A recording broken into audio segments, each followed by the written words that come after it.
Bwana semaji, mambo vipi? Bana, mambo mabaya.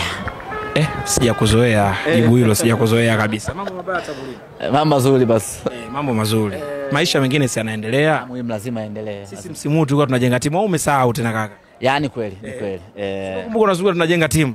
Na imejengeka baba. Timu tumejenga ambayo imefika finali ya CAF, imefika nusu finali ya CRDB Cup, ipo kwenye mbio za ubingwa wa ligi, si ndio? Bila shaka.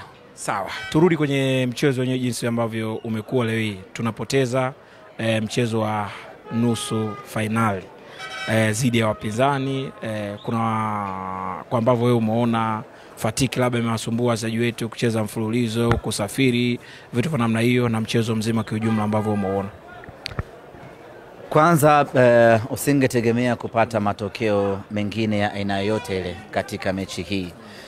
Kulingana na ratiba ambayo tuko nao, njia pekee ya sisi kucheza vizuri katika mchezo huu labda kama wachezaji wetu wangekuwa wanatumia mashine ya umeme, au tungekuwa tunawachaji pengine ili wapate nguvu upya.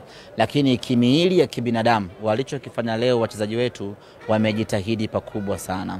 Ni ratiba ngumu kweli kweli. Mechi 3 ndani ya siku 7 pekee.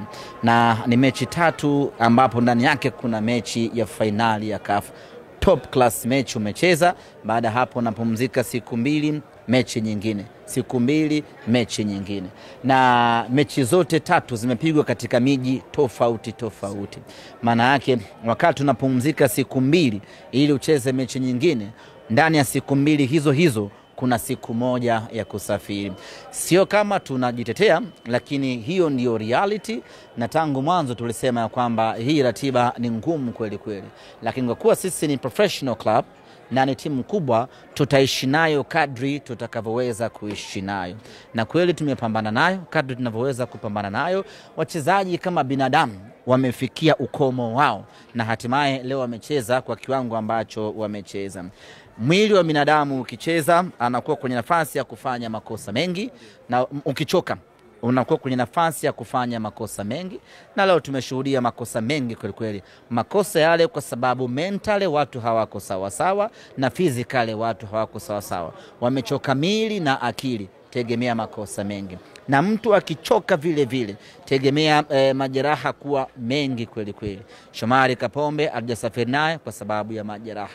Musa Kamara amecheza kidogo, ameumia kwa sababu ya majeraha. Hateba alikadhalika majeraha.